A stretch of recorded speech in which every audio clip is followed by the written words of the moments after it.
Hello students, आज हम discuss करेंगे factors affecting permeability. Last lecture में मैंने आपको परमेबिलिटी का इंट्रोडक्शन दिया था।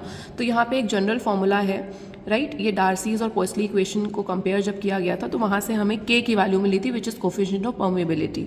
ठीक है, अब यहाँ पे देखते हैं सी जो है वो शेप फैक्टर है। शेप फैक्टर मतलब ये आपका फ्लो पैसेज पे डिपेंड करता है और ये सॉइल स्ट्रक्चर से रिलेटेड है। ठीक, फिर डी देखेंगे तो ये पार्टिकल साइज है। गामा डब्ल्यू और म्यू जो है वो यूनिट वेट ऑफ वाटर और विस्कोसिटी है, यानी ये दो जो चीज़ें हैं वो आपके वाटर से रिलेटेड है, वाटर की आपकी प्रॉपर्टीज़ है। वाटर मतलब परमिएंट जो हम यहाँ पे यूज़ करेंगे। परमिएंट मतलब जो फ्लो होगा, जो भी मटेरियल सॉइल से, उसको बोलते हैं परमिएंट। तो यहाँ पे वाटर फ्लो हो रहा है इसलिए वाटर हमारा परमिएंट हो गया। फिर ये ई है, ई मतलब हमारा वॉइड रेशियो। ठीक, तो ये तो मैंने बता दिया कि पांचों जो सिंबल्स हैं उनके मतलब क्या है। अब हम आगे देखते हैं डिटेल में कि कैसे ये इफेक्ट। तो पहला जो हमारा फैक्टर है वो है हमारा पार्टिकल साइज डी। ठीक है, अब यहाँ पे आप देखोगे कि पहले हमने फाइन ग्रेन और कोर्स ग्रेन को कंपेयर करना है। ये समझना ज़रूरी है कि क्या इनकी प्रॉपर्टीज़ है, फिर हम बताएंगे कि परमेबिलिटी डिक्रीज होगी या इंक्रीज होगी विद पार्टिकल साइज। तो कोर्स ग्रेन का आप ये स्ट्रक्चर देखो, यहाँ पे हमने कुछ कंपेयर किया हुआ है, कुछ पॉइंट्स लिखे हुए हैं। तो ये फाइन ग्रेन का स्ट्रक्चर है।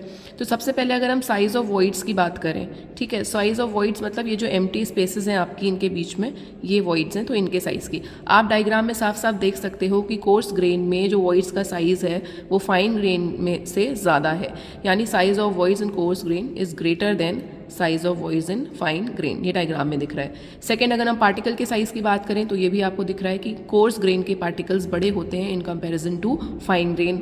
ठीक है, next is volume of voids. अब यहाँ पे हम टोटल वॉल्यूम ऑफ वॉइड्स की बात कर रहे हैं। अगर हम इंडिविजुअल वॉइड्स को देखें, यहाँ पर आप जैसे कि देखोगे, जब हम इंडिविजुअल वॉइड्स को यहाँ पे देखेंगे तो इंडिविजुअल वॉइड का साइज कोर्स ग्रेन में ज़्यादा है, क्योंकि यहाँ पे ये जो इंडिविजुअल वॉइड है ये छोटा है।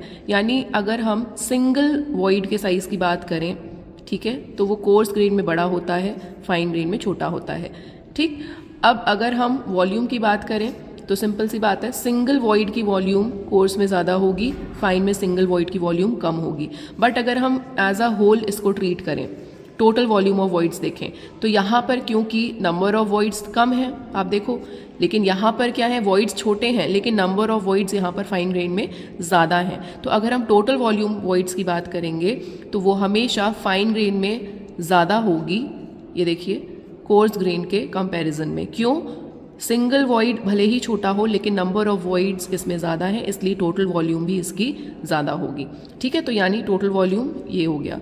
अब इंटरकनेक्टेड वॉइड्स की अगर हम बात करें तो यहाँ पर जो कोर्स ग्रेन होता है उसमें इंटरकनेक्टेड वॉइड्स ज़्यादा होते हैं in comparison to fine grain, यानी यहाँ पे इंटरकनेक्टेड वॉइड्स पुअरली इंटरकनेक्टेड है।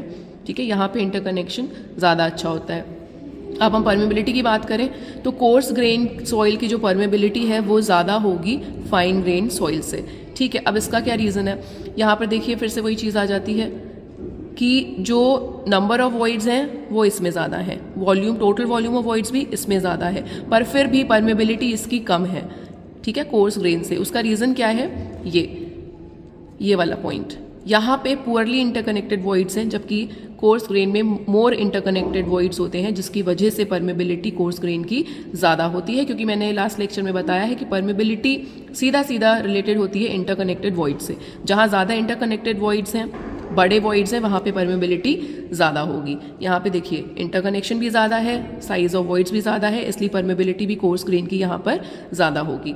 ठीक है, तो ये हो गया, परमेबिलिटी कोर्स ग्रेन की ज़्यादा होती है। अब पार्टिकल साइज़ को अगर हम रिलेट करें यहाँ पर तो सिंपल सी बात है, जिसका साइज़ ज़्यादा उसकी भी परमेबिलिटी ज़्यादा होगी। और अगर आप इक्वेशन में देखेंगे, ठीक है, तो इक्वेशन में भी हमने देखा है कि यहाँ पर जो डी और के का रिलेशन है वो आपका कुछ इस तरह से है।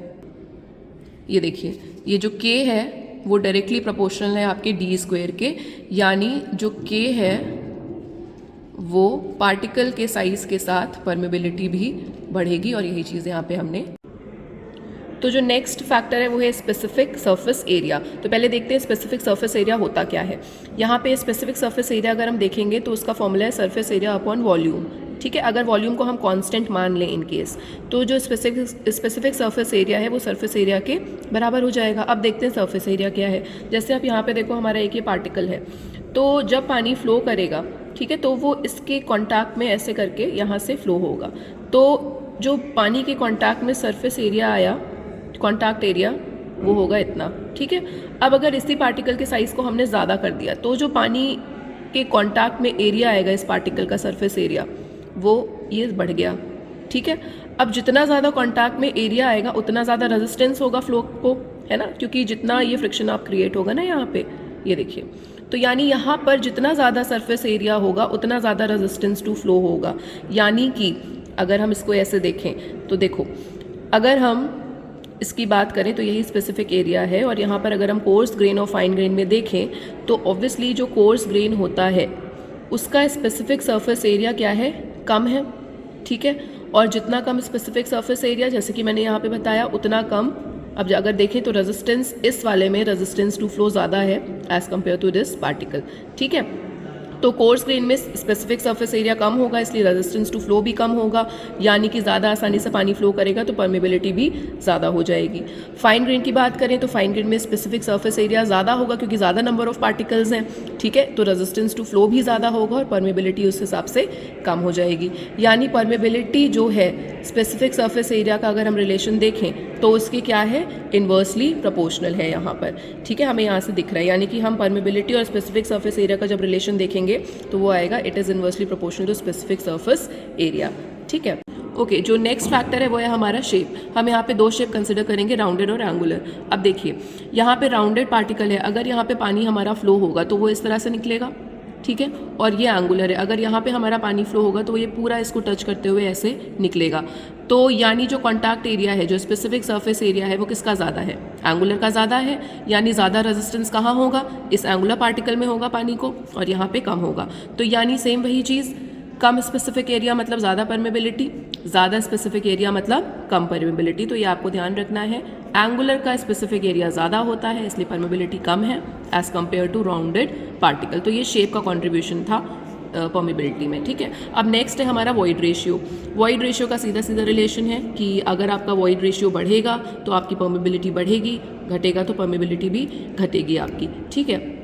इसको हम इस फॉर्मूले से भी देख सकते हैं, अगर आप के और ई के बीच में रिलेशन देखोगे तो एक तरीके से आपका ये डायरेक्ट रिलेशन है, परमेबिलिटी आपकी इंक्रीज होगी अगर आपका वॉइड रेशियो इंक्रीज होगा, ठीक है। तो ये यहाँ से भी हम देख सकते हैं। लेकिन ये जो रिलेशन है आपका वॉइड रेशियो वाला, वो फाइन ग्रेन के केस में थोड़ा सा ये एलिजिबल नहीं होता, वैलिड नहीं होता, क्योंकि फाइन ग्रेन के केस में क्या होता है, टोटल वॉल्यूम ऑफ वॉइड्स तो ज़्यादा है, यानी कि उसका वॉइड रेशियो ज़्यादा होगा कोर्स ग्रेन से, लेकिन फिर भी सॉइल स्ट्रक्चर की वजह से जो परमेबिलिटी है, ठीक है, वो फाइन ग्रेन में वॉइड रेशियो होने के बाद, ज़्यादा होने के बाद भी जो आपकी परमेबिलिटी है वो फाइन ग्रेन की कम होती है as compare to coarse grain, ठीक है। तो ये फाइन ग्रेन के केस में ये एक एक्सेप्शन है सॉइल स्ट्रक्चर की वजह से, ठीक है। तो ये चार मैंने आपको बता दिया, बाकी अगला आपका सॉइल स्ट्रक्चर है, विस्कोसिटी है, डिग्री ऑफ सेचुरेशन और एब्जॉर्ब वाटर। तो ये चार बचे हुए हैं, वो मैं जब सेकंड पार्ट बनाऊंगी फैक्टर्स अफेक्टिंग का, 2 पार्ट्स में मैं इस वीडियो को बनाऊंगी, तो सेकंड पार्ट में आपको ये चारों डिटेल में एक्सप्लेन कर दूंगी। Okay, thank you students for watching this video.